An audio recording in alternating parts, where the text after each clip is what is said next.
Amen. Welcome back po sa mga bakasyonista. So good to hear na nakapag-unwind tayo kasama po ang ating family. Dahil ang family po ay regalo po sa atin yan ng ating Panginoon. And we should be grateful for every day na tayo po ay merong family. Amen? So can we all stand and let us open in prayer sa ating pong pag-aaralan sa gabi po na ito. Panginoon, marami pong salamat sa kabutihan niyo, O Lord, sa pagmamahal, sa kapatawaran, sa lahat po ng iyong katapatan sa amin, O God. We continue, Lord, to commit our time. Bless niyo po, Panginoon, ang aming pag-aaral, ang aming pong puso, Panginoon, kalooban, O God. We just want to commit them to you.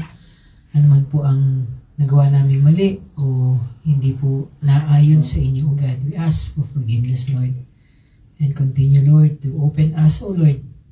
Buksan niyo po ang aming isipan, spiritually, ang aming puso, Lord, sa pagtanggap po, Lord, ng iyong salita. Bless the word that we're about to receive. Bless, Lord, your people. Bless niyo po, Panginoon, ang aming online viewers, Lord, yung kasama. Even po, Lord, ang nasa kanilang tahanan, Panginoon. Salamat po muli. We honor you. Ito po ang aming dalangin. In Jesus' name we pray. Amen. So po, let us be seated and we will continue with our discipleship training tonight.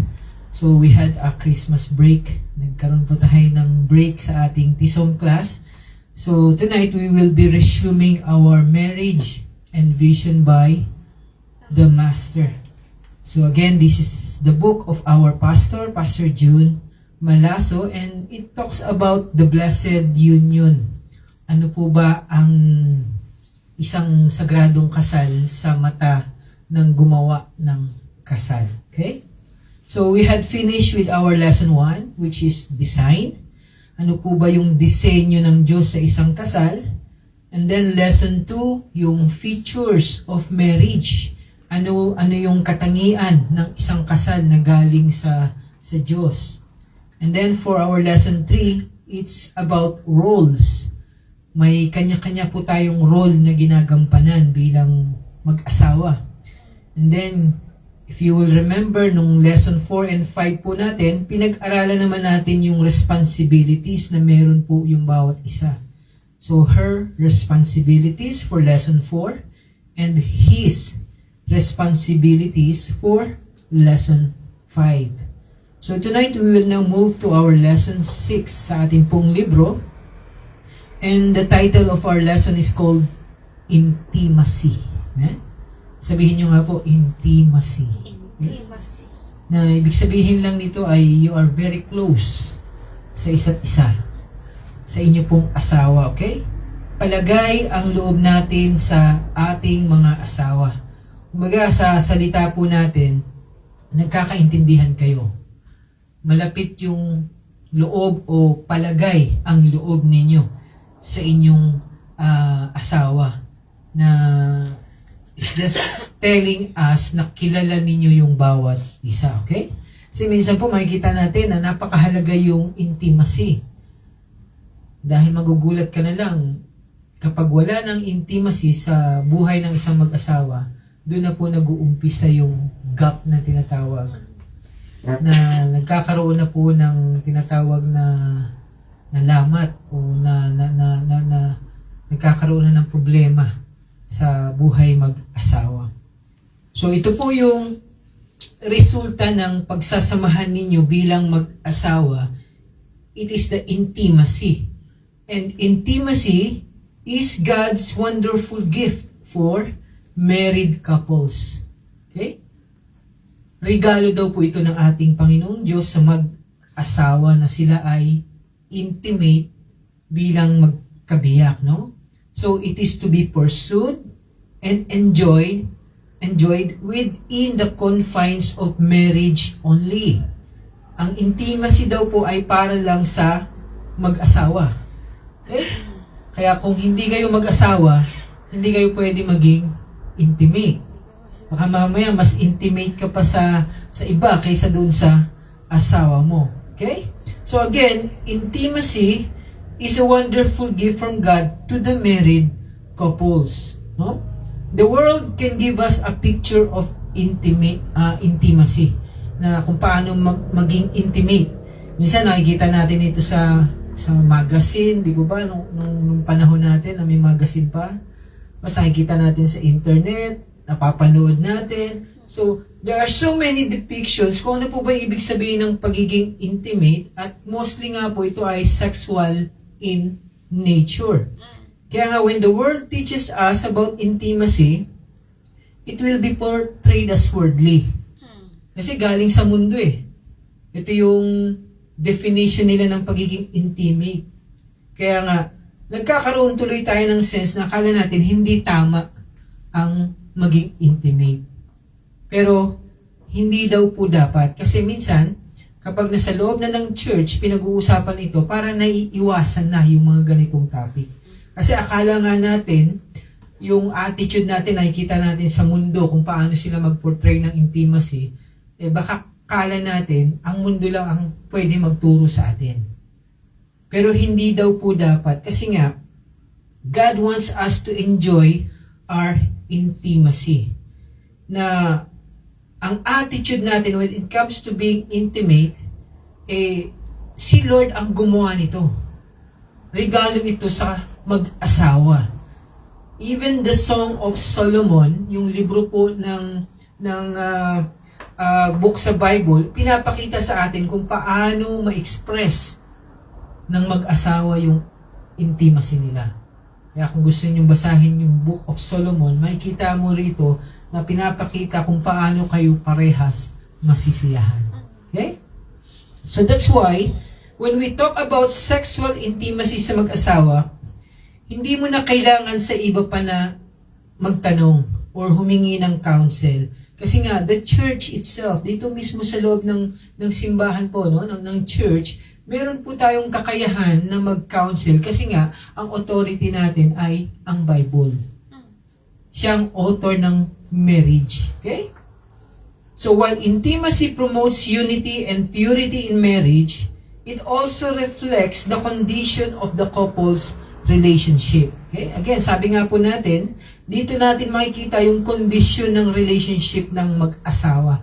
Kung gaano sila ka-intimate. Makikita mo yan, mapapansin mo yan. The more na close sila, alam mo na very intimate itong mag-asawa na ito. Okay? Minsan po, mapapansin mo, bakit parang nag-iiwasan sila? So, ibig sabihin, may problema sa pagiging intimate. Okay? So, tayo din po, bilang tayo mag-asawa, pagka nag-iiwasan tayo, ibig sabihin, may problema sa pagiging intimate natin. Okay? So, what does God's Word say again about intimacy? Intimacy is God's gift to married couples. Okay? Regalo ito. Nung una daw pong ginawa ng Diyos na pag-isahin si Adan at si Eva, sinabi niya na kakapit sila sa isa't isa. Okay? So, nagkakapitan po ba tayo sa ating mga asawa? Okay? So, sabi po sa Genesis 2:24, kakapit sila sa isa't isa at sila ay magiging isa. Okay?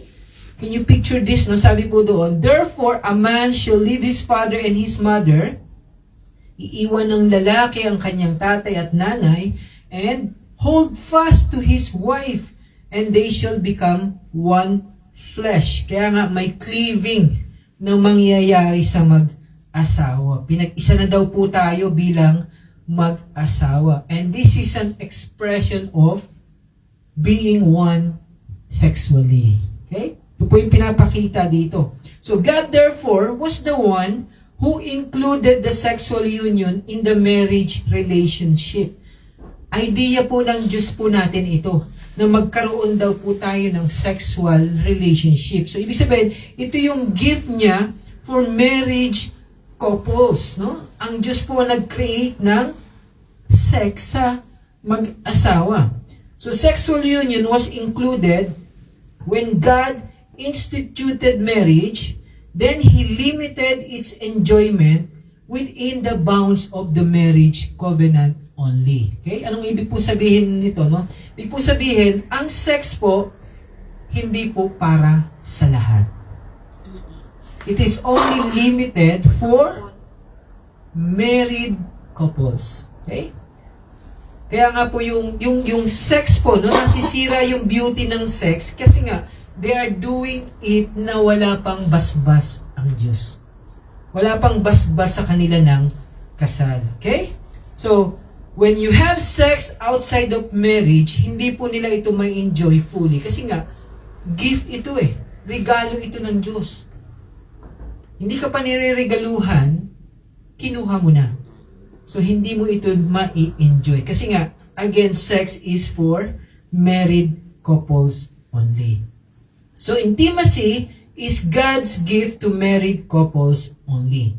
Since the enjoyment of sex is within the confines of marriage only, then, any sexual activity with any human being, okay, or anything other than your spouse is sexual immorality.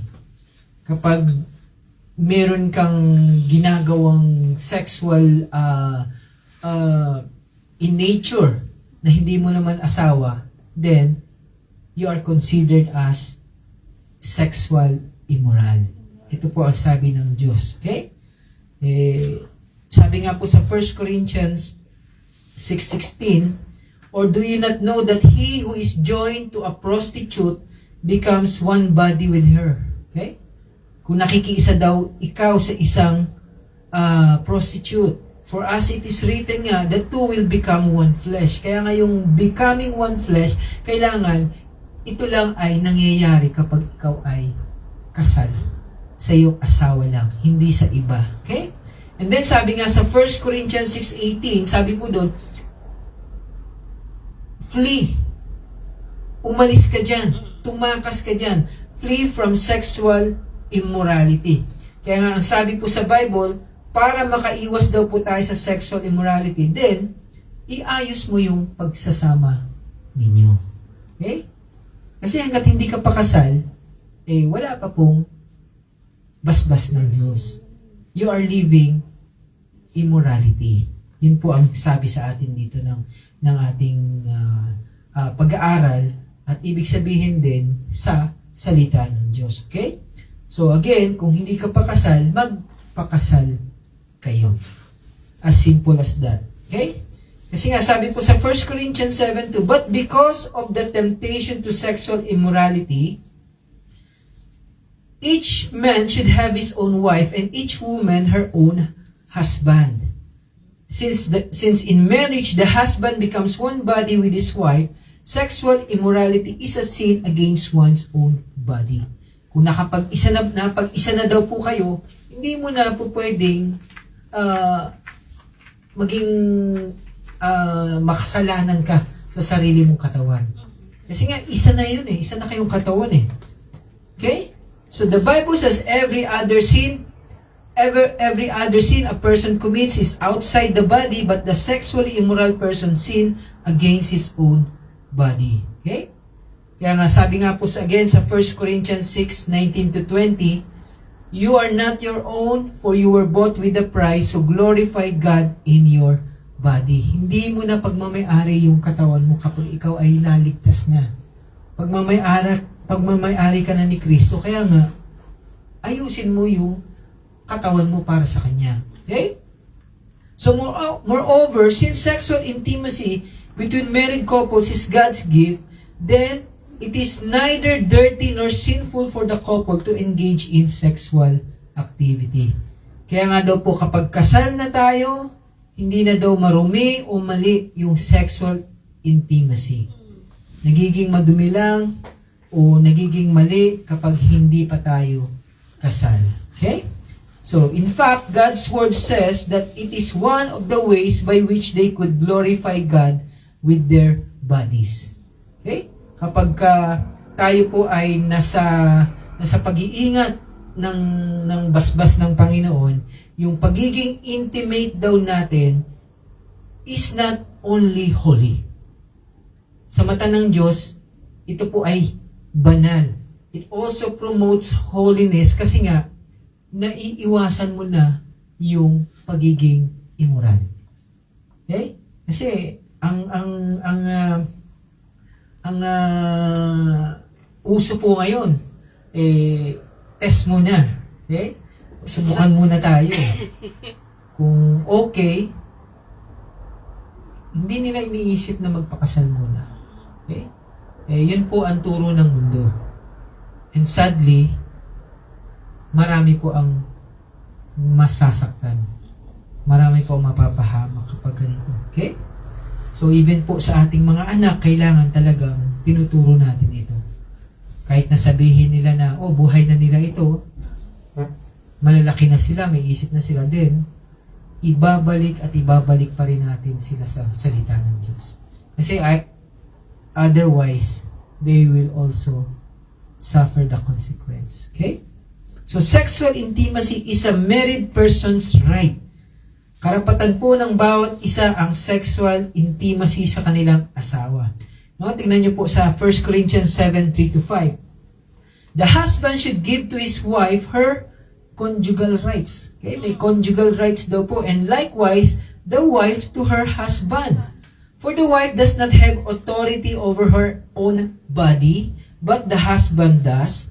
Likewise, the husband does not have authority over his own body, but the wife does. Kita niyo po, no? Vice versa, give and take. Do not deprive one another, except perhaps by agreement for a limited time. That you may devote yourselves to prayer, but then come together again so that Satan may not tempt you because of your lack of self-control. Ibig sabihin po, mutual right ng married couple yung sexual intimacy, okay? Hindi daw po pwede na i-deprive natin yung ating mga partner. Kapag humingi sila, kumalabit sila, bumulong sila, hindi natin pwedeng i-deprive yung mga asawa natin. Kasi bakit daw? Ano sabi? For the married person owns the body of his or her partner. Pwede mong sabihin, pagmamay-ari kita. Pwede niyang sabihin sa'yo, pagmamay-ari kita. Again, sino ang may sabi? The maker of marriage. Okay? So, it is because of this ownership that makes it improper to deprive anyone's partner of it. But then again, it is also improper to use sex to bargain for something else. So, hindi raw dapat o hindi pwede na papayag kang makipag-sexual intimate kasi may gusto ka lang ipagawa sa asawa mo o ipabili sa asawa mo. Okay? Hindi raw po pwede. So, pagbigyan ko nga si Mr. ko para susweldo na siya bukas. Okay? Hindi daw po pwede. This does not mean, however, that sex should be demanded, enforced, or given out of duty. Hindi daw dapat napipilitan. Okay? So, wag tayong napipilitan. Rather, it means that both the husband and his wife should take it upon themselves to give it to their partner gladly and liberally. Ano ibig sabihin ng liberally? Gusto mo pa? Bigay lang ng bigay. Hindi ka nagbibilang. Nakailan ka na ha? Nakadami ka na ha? Tapos na tayo ha? Hindi daw. Gladly, okay? So the Bible says further that they could only abstain from sexual union upon mutual agreement for a limited time. Okay? Kasi nga, the couple will spend time with God in prayer. Okay? So the frequency by which a couple should engage in sexual intimacy could be inferred from the mutual agreement mentioned in the verse. So the Bible does not suggest exact number of times per week. Okay? So walang bilang kung gaano kayo maging intimate o kahit na everyday pwede or twice a week. Nasa sa inyo po, no? Napag-uusapan daw po ito. Hindi po sinabi kung ilang beses na dapat mag-love making kayong mag-asawa. Okay? So why do we have sexual intimacy? Ano po ang purpose daw? So there is 3 purpose mentioned in the book. Sexual intimacy is given for the purpose of procreation. Number 2, pleasure. And number 3, purity. Okay? So, kaya tayo may sexual intimacy, una po ay para po magka-anak. Siyempre, kaya nga, hindi po pwede magsama ang lalaki sa lalaki at babae sa babae kasi hindi sila pwedeng magka-anak. Okay? So, ito po ang intention ng ating Panginoon. So, the Bible says, now Adam knew Eve, his wife, and she conceived and bore Cain, saying, I have gotten a man with the help of the Lord. And then sabi again sa Genesis 4:25, and Adam knew his wife again, and she bore a son and called his name Seth, for she said, God has appointed for me another offspring instead of Abel, for Cain killed him.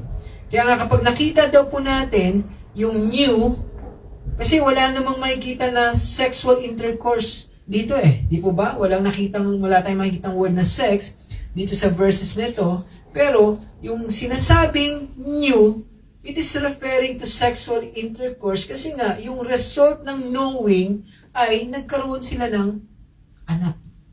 Nagkaanak po. Okay? Kaya nga yung isang purpose ng sexual intimacy here is procreation.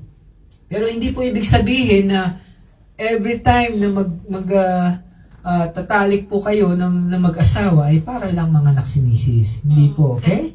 Kaya nga, meron ding pleasure. Okay? Hindi ibig sabihin na, makikipagtahalik na ako para gumawa ng anak. Hindi po, okay? Meron pong pleasure. Both the husband and the wife should seek pleasure for themselves and for their mates when they engage in sex. So they should find happiness. They should feel good about it. Okay?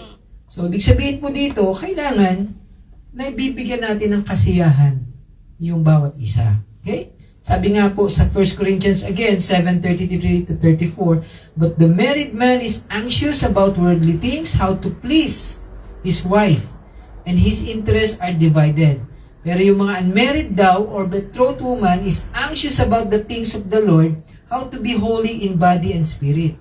Pero yung mga kasal, yung mga married women, they are anxious about worldly things, how to please her husband. So if we are having our intimate moment sa ating pong mga asawa, then yung aim daw po natin is to please one another. So again, ano po sabi sa Proverbs 5:18 to 19?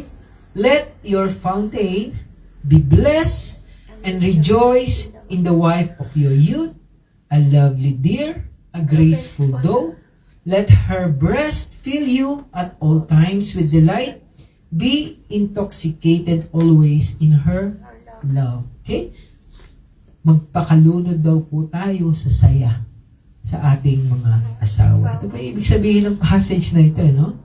So, next po na purpose ng sexual intimacy is, it is for purity. Okay? So, bakit purity? Kasi wala na pong gaganda pa sa samahan ng isang mag-asawa, kundi yung ma-express nila yung pagmamahalan nila sa isa't isa. Diba? Ay, kita mo, napakagandang tingnan. Kapag very close po yung mag-asawa, na hindi mo na kailangan magtago. Kasi hindi naman mali Diba? Yung iba, nakikita mo, nagtatago sila, nahihiya sila. Kasi nga, it's not pure. Pero kapag mag-asawa kayo, nakikita yung purity. Kasi, yung love ninyo is covered in purity. Nakapaloob po doon sa sagradong kasal na ginawa ng Diyos sa inyong dalawa. Mapapansin niyo po ito. Yung iba, nakikita niyo, di ba? Uy, baka naka-holding hands pag may tao, magbibitaw na sila. Di ba? Andun lagi yung takot. Kasi nga, it's not pure. Okay? So, sexual union deters immorality and boosts the pursuit of purity. Okay? So, sabi nga po sa Proverbs 5:20, why should you be intoxicated, my son, with a forbidden woman and embrace the bosom of an adulteress? Bakit mo daw hahayaan ang sarili mo sa isang bawal na pagmamahalan na yakap-yakap mo yung babaeng nangangalunya. Kita niyo po, no? Kung mangusap sa atin ang Word of God, talagang direct to the point. Di ba? Kaya nga yung logic daw po ng Bible, the Bible's logic is this. When the couple is happy, satisfied, and feel good about their sexual relationship, they will be spared from the temptation to look for sexual pleasure outside of their marriage. Kapag satisfied daw po tayo sa ating mga asawa, hindi ka na maghahanap ng iba. Okay? So, intimacy, again, reflects the condition of the marriage relationship. When the couple's relationship with each other is in good shape, sexual intimacy will be extremely satisfying. But when the relationship is in bad shape, sexual intimacy, if it ever happens, will be dry and merely physical. Wala pong kabuhay-buhay. Okay? Tuyo. Okay? So kapag maganda daw yung samahan ng mag-asawa, maganda din ang kanilang sexual intimacy. That is why we say that intimacy reflects the condition of the marriage relationship. So having said that, we could also say that intimacy promotes unity and closeness between a husband and his wife. Okay? So, ano daw po yung intimate moment ninyo na kayo lang dalawa, kumain man kayo sa labas, mamasyal man kayo. So, anything that you are doing together, naglalaba kayo, nagluluto, diba? So, just being together, it promotes intimacy. Yung closeness po ng ninyong dalawa. Okay? And then, it puts on healing bandages in the marriage. It kindles the fire that might somehow be beginning to flicker. Kung medyo nawawala na daw yung init, nawawala na yung lambing, nararamdaman ninyo na parang malayo na kayo sa isa't isa, then, ibalik nyo lang daw yung intimacy. Okay? So, paano? How? Some husbands testify that even if one of them dutifully, ano ibig sabihin nito, engage in sexual intimacy at times, after they've done it, wonderful things happen in the relationship. Okay? So, kahit daw sabihin na natin na nag-away kayo, galit kayo sa isa't isa, pero kahit isa lang yung gustong makipag-sexual intimacy, pagkatapos daw po nun, meron daw pong magandang nangyayari sa samahan nila. Nawawala yung galit. Okay? So, understanding and patience for their mate increase. Okay? So, some things like exposing their partner's sin and failure, humbly accepting one's failure and shortcomings, as well as forgiveness, become easier as well. No? Kahit daw maraming pagkukulang, pagkakamali yung isa't isa, when you open yourselves to being intimate, again, after that, gusto mo nang magbago. Diba? After na ma-restore yung intimacy mo, parang sinasabi mo na ayoko nang saktan yung asawa ko ulit. Kasi nga, naging intimate ulit kayo. So the resolution to change also becomes automatic. Bakit daw, no? It is because the deep expression of the desire to please and be pleased by each other somehow soothes the emotional pains and mends whatever is dislocated in the relationship. And as their relationship is mended, they would celebrate that unity in sexual intimacy. Kaya po, intimacy po talaga ang regalo ng Diyos sa mag-asawa. Okay? This is how wonderful God's gift is. Okay? So that ends our lesson for intimacy. Okay? So,